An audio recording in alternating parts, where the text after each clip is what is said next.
Hey there, entrepreneur. Welcome to the Business Building Rockstars Show. I'm your host, Nicole Holland, and today I'm hanging out with Chris Miles. And before we get into the good stuff, Chris, I got one question for you. Are Yeah, you ready to rock? let's rock. Awesome. All right. So Chris Miles, the cash flow expert and the financial advisor for the entrepreneur, is a leading authority teaching entrepreneurs and their spouses how to quickly free up and create cash flow and lasting wealth today, spending time doing what they love most. He's an author and radio host that has been featured in US News, CNN Money, Entrepreneur on Fire, interviewed internationally on television and radio, and has a high reputation with his company, Money Ripples, getting his clients fast, life-altering financial results. In fact, his clients have freed up over $60 million in the last 5 years. Chris, that is so impressive. Tell us more. What do we need to know about you that is not in that bio? Well, definitely, I'm not just a business owner. I've got a personal life too. In fact, many people would be surprised. I have I don't have a very full-time type work. Like I really have a lot of time freedom. But I do have 6 children. All pretty much. My oldest is actually turning 12 this month in March. So it's gonna be kind of cool. But I got 6 children. I'm getting kind of busy. My business keeps me a little busy, but overall, have lots of fun. Grew up near Portland, Oregon. Now live in Utah now, and that kind of stuff. Very cool. And so tell me more about exactly how you help people. Like, what is it that you do for entrepreneurs and their spouses to help them free up all that money? Yeah. So if you guys remember the Great Recession, if you remember that way back when, right? Way back Yeah, like 8 years ago. But yeah, during that period of time, like I'd come out of retirement, and I'll probably talk about that a little bit earlier or a little bit later. But I actually retired, came out of retirement to teach the things that I did. But then during that Great Recession, like people kept telling me, Chris, I would love to pay you, but I don't have any money. And I thought, like, man, I've been in worse situations financially than you've been in. I've been $1 million in debt, $16,000 in the hole each and every month between my business and my personal life. Like, I get it what it means to be tight, but I can guarantee your situation is not nearly as bad as mine. I bet you I can find the money. And so it kind of became that challenge. And pretty soon I kept finding money and cash flow for people. Like, here's how you get resourceful. Here's how you can find money you didn't know you had. And that's kind of how it evolved over time. And now it's very much a very specific process. And like my average client finds usually about, about $2,800, $2,700 a month. It's pretty typical. Just this morning, had a client where just in this first month, we've already found about $2,300 a month. That's wild. So who is your client? Like just a random business owner can find that kind of money? Or what if somebody is like, they're still working their job and they're trying to start their business, and maybe they're doing something that's not bringing in very much, maybe $500-$600 a month. Uh-huh. They want to build that business. How can they find money like that? Yeah, well, actually, that person this morning, she actually does work full-time for a bank. So ironic, she works for a bank, and we found a lot more money, right? So yeah, I get people like that. I have one that's coming on probably this next week where she's also working. She makes most of the money where her husband makes very little. And I told him, I said, hey, with the situation you guys have, I could probably get her to retire within a few years without she not even realizing it, right? And that's the thing is like typically 2 questions will pop up for the people I work with. I mean, they usually are business owners, or at least one person is. But typically it's a business owner that says, okay, I'm making more money in my business, but I don't feel any better off. I don't feel any more free. I feel like my money is not even mine. Like I'm making more money, but where's it all going? So that's a big one right there. Those people, I find money like crazy, right? And it doesn't mean that they're spending a lot of money, but sometimes it's just they don't realize maybe they're losing the taxes or they're losing this and that and the other. They're making more money, but it seems like everybody else is getting paid but them, right? Mm-hmm. And then the second group are people that they might even be working a job. They might even have like retirement accounts and stuff. They might have money, but they say, I'm sick and tired of working for money. When will my money actually start working for me? And so I do that where we try to create cash flow and create some stuff today rather than, hey, put this money away for 50,000 years and maybe someday you might be able to retire, which is a bunch of bull crap because you won't. So even in Canada, even with pensions and everything else, it's still pretty dang hard to do it. It is. And especially when you're an entrepreneur. I mean, I left, I had a government job. I was in law enforcement, and I walked away from that getting nothing. I got like a little piddly bit that I had put into the pension that I got to put into a bank, but not enough for anything. So, I look at people that are still working in corrections, for example, and they're miserable and they're in it, they're stuck there and they're going to be there forever. So, and then just to retire, and then, you know, if they still have the energy, then they'll do something else. But I think as entrepreneurs, when we walk away from that stability and outside of the regular flow of things, it's kind of scary, and it's kind of like, I don't know where that money is going to come from. And yes, I want to create a life of freedom, and yes, I want to create a recurring revenue stream, but is it possible, and how? So I don't know if you can speak to that a bit. You bet. I mean, you're actually touching on why I would say I am the financial advocate for the entrepreneur, because, you know, anytime you get a financial person out there, they're going to say, hey, put money away into this, whatever they sell you, right? Whatever crap they sell you, that's pretty much the magic bullet, you know? But if you're a business owner, and I learned this from my brother-in-law firsthand when I was a financial planner. So I used to be a financial planner up until like 2006, and I quit being that because I realized it didn't work. So I decided to do the opposite, and that's how I was able to retire within a few months, right? It was not doing the stuff that financial advisors teach. And my brother-in-law was a good example of that too. He came from a wealthy family. I remember he asked me, he says, well, Chris, you're saying you give me $10,000 to play with, and you might make me, you know, 12% if we're lucky, right? He's like, that's $1,200 a year. But Chris, I could put $20,000 down on a semi truck that I sell in my business and turn around a few months later and make $20,000. So $20,000 I can make versus your $1,200 maybe. So why should I invest with you? And the only thing I could say was, well, you should be diversified. You know, putting all your money in one basket, that's risky, right?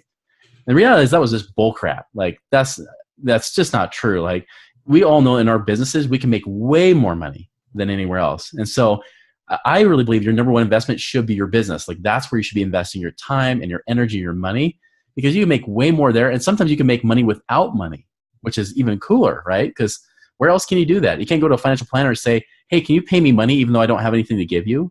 Like, they won't do that because they don't know how, for one.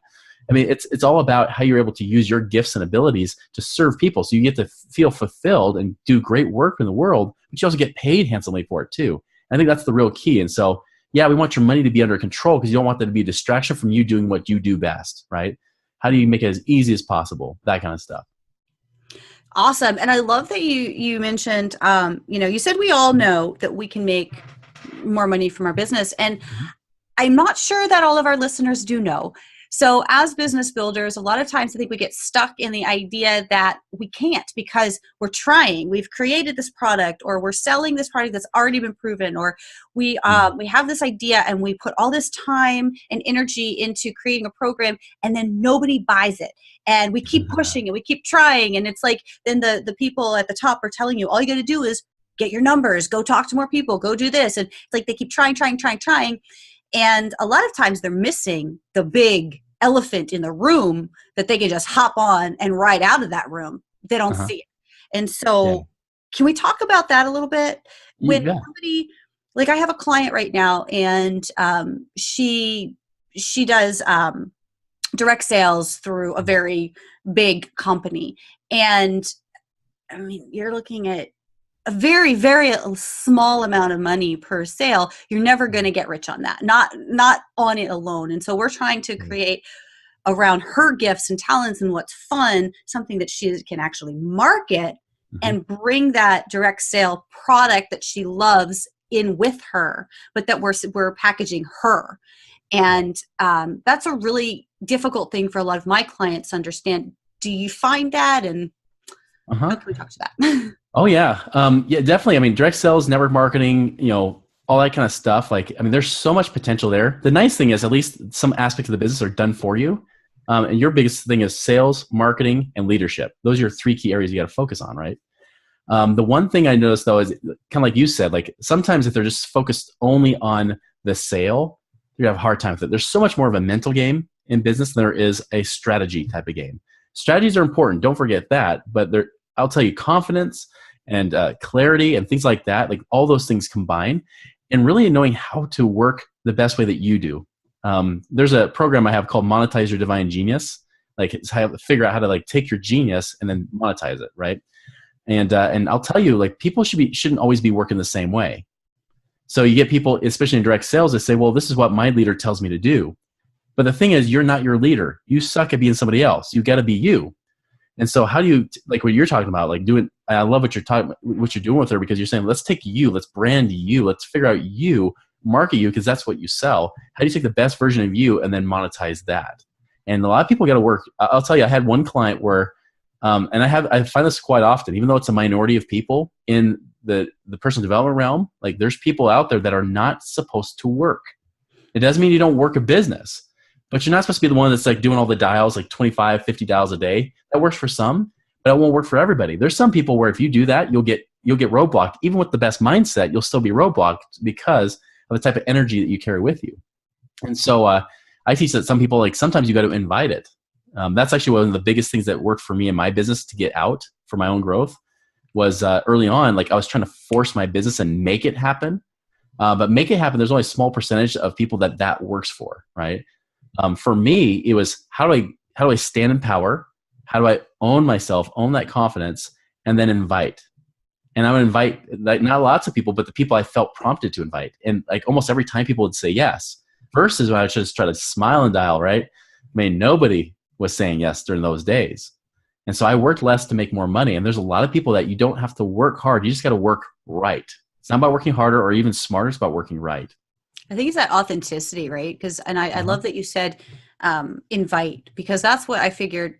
I was, when I was getting ready for the summit and I was working with some people and I got into that do, and I was taking advice from people that really didn't know me and really didn't get me and my energy. And I had to just take a break. And I actually wound up launching my program over a month after I planned on launching it. But I did it right. And it wasn't a launch. It wasn't a traditional. It was like an invitation. Like, hey, this is who I am. This is what I do. This is what you get. And if you want to hang out with me for the year, awesome. Here's what's going to happen.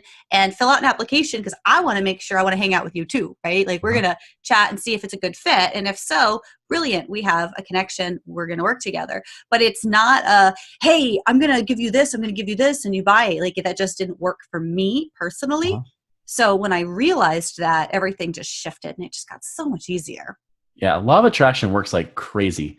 The thing is, you cannot force your business. Anytime you try to force your business, you break it. Anything you try to force, you break, right? I mean, think of a screw. When you start to like just get angry with a screw, you strip it versus just gently wiggling it. You'll spend less time and energy and you'll actually get the job done. And I realized that like when you stop trying to force your business, you relax. Like I remember my first 4 years as a financial advisor, the mantra in the office was ASAP, activity solves all problems. It's crap. Because you come from a place of scarcity, right? And activity doesn't work. It's productivity, right? It's doing what's right. And so I was being active, and so was everybody else in the office, but they weren't making nearly as much money as when I stopped working like that. When I said, you know what? Hey, when I'm done with my work, I go home. I spend time with the family. I don't just sit there twiddling my thumbs or swearing like, did I do enough? And all that kind of stuff. Like, no, just do your work. Invite, feel what feels right. Like if somebody pops in your head, like, ooh, I should reach out to that person. Versus, I got this big list of 25 names on my names list. Let's just go all through these. Like, no, like feel through them. Like, ooh. And I'll tell you, most of the people I sold even early in the days when I tried to start a business and I'd make my own names list. What's interesting is that most of the people that ended up becoming, customers or clients of mine were people that were off of that 25 names list. There were people outside of that.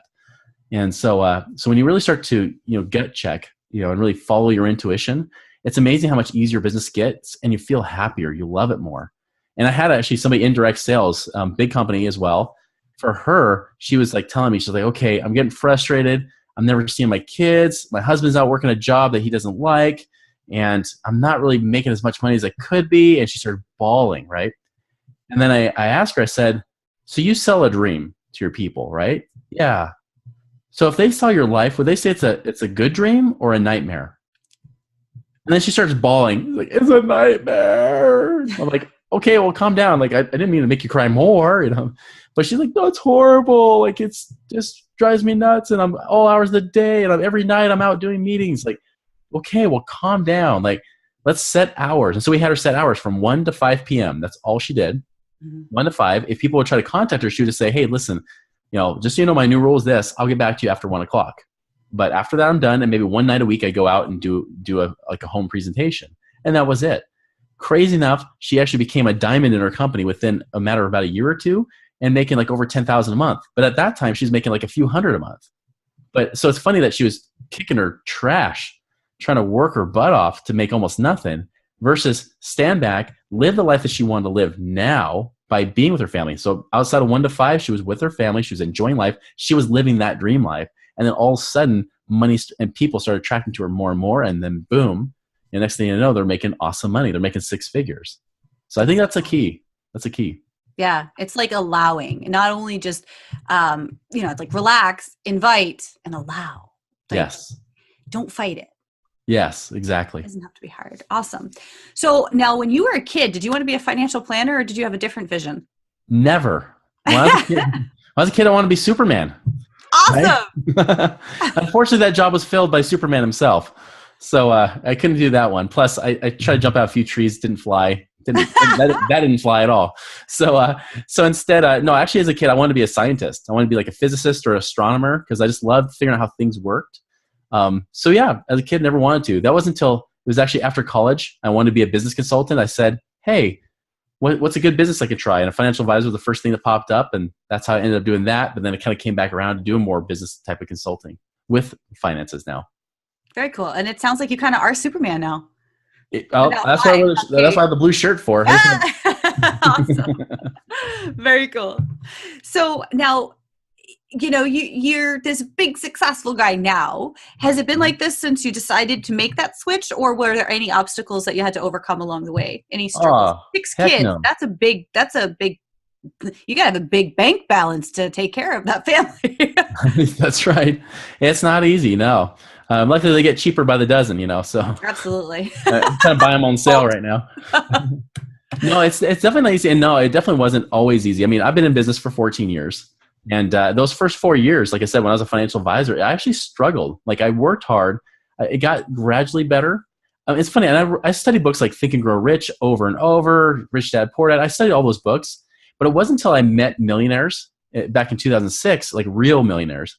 And I was like, oh, they think not just different, but they think the exact opposite of what I've been teaching people.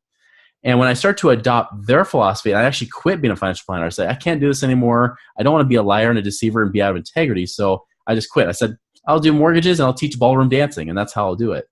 But eventually. Did you really? Did you do that? I did actually. Ballroom dancing? I was actually one of the nation's top amateur ballroom dancers. Wow.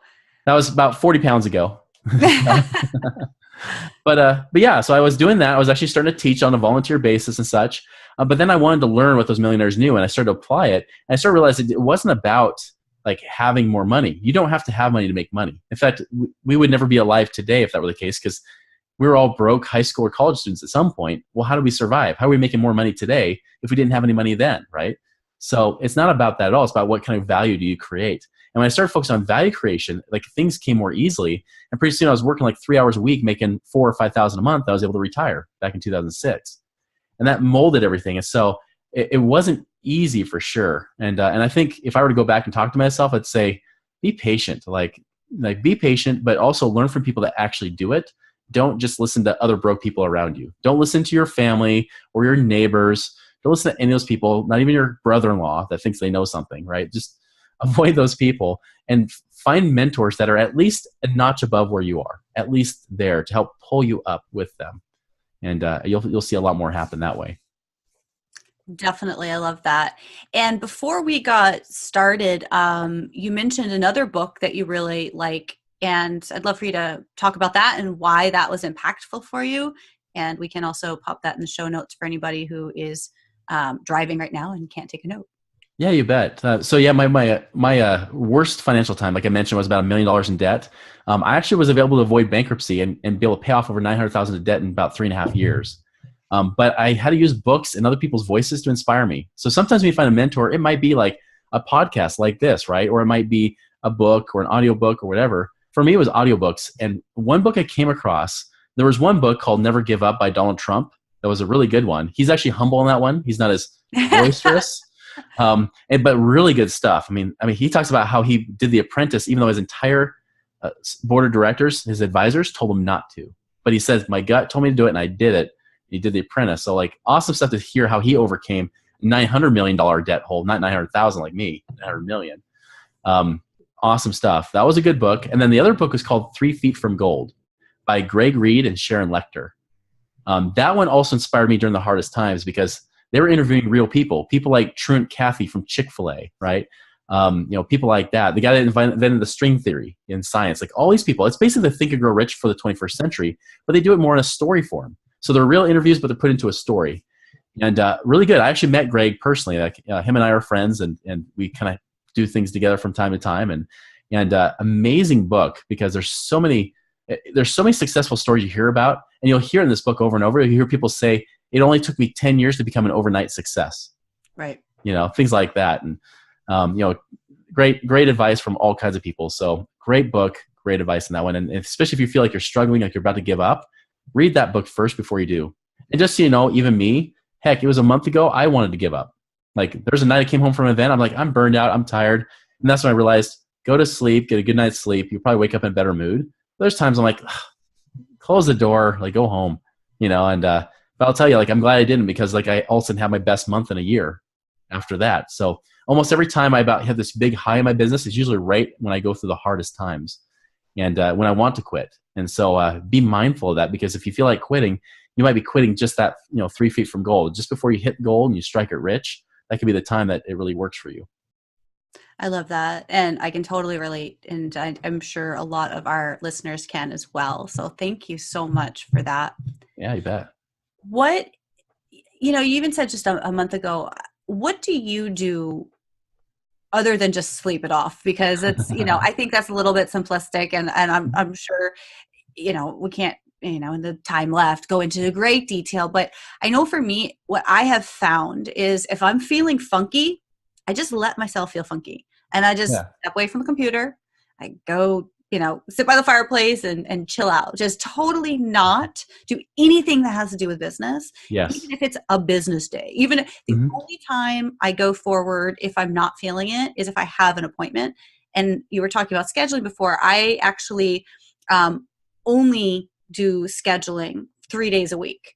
So like Monday is my client day. We're connecting with people. Tuesday is my interview day.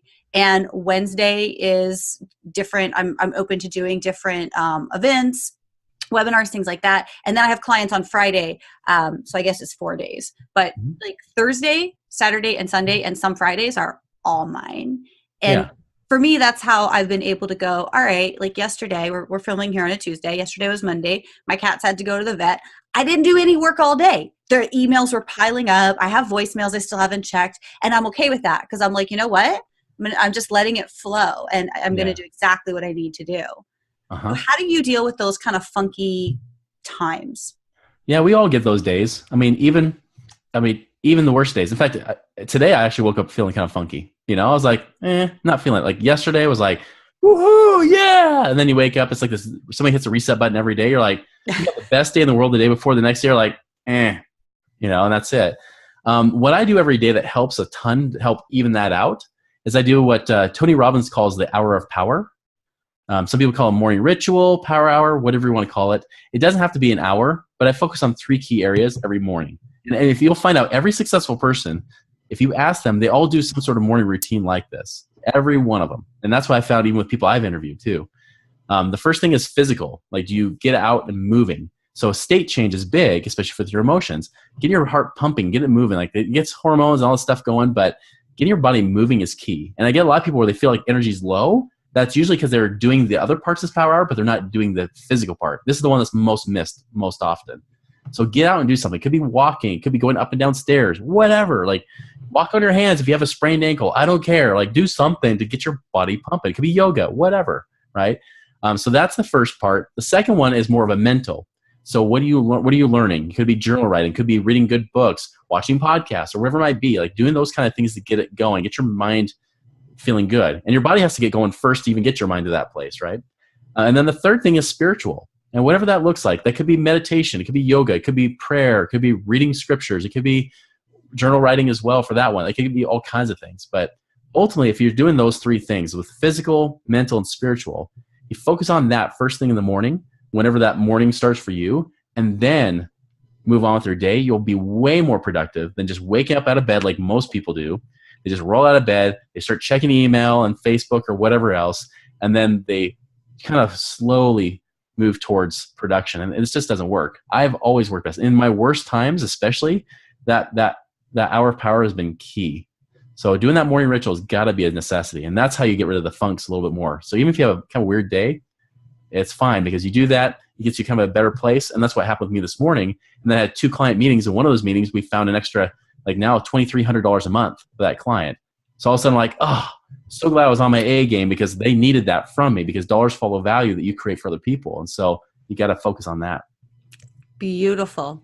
And is there any one tool that you have found for your business that you love, that you can't live without? Wow. Well, besides that, the morning ritual was a big one for me, for sure. Facebook's been kind of nice actually for me, not for just browsing around, but just letting people know what I do. Like I've been surprised how good social media is, because I used to be anti-social media, but that's been a great tool. And I'll say too, the other tool I love is going on with the mental part of that power hour. Is I love to use things like Audible, or I have a Pocket Cast that I use, so that app, so I can listen to podcasts or whatever, and I can listen to audiobooks on the go. Like I use that like crazy.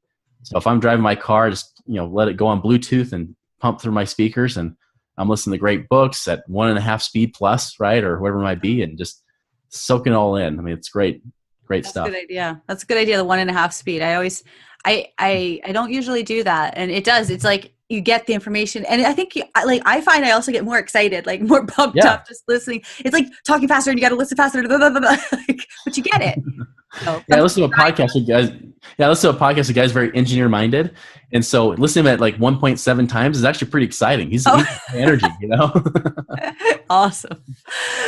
Chris, it's been a blast. Obviously, I invited you here because I knew you're just such an amazing individual. And if my listeners want to connect with you to find out more about you, or just be in touch, where should they go? Yeah, you can definitely check out moneyripples.com, which is where my website is. I've got a free ebook on there. There's also facebook.com/moneyripples. You can connect with me there. As well, I've actually got my own podcast that I do called the Chris Miles Money Show. So you can go on iTunes and look up the Chris Miles Money Show, or blogtalkradio.com/moneyripples. Beautiful. And I'll have all of that in the show notes on our page as well. So awesome. Thank you so much for being here. It's been a blast, and I look forward to deepening the relationship. It's been an honor. Thank you so much. Sure.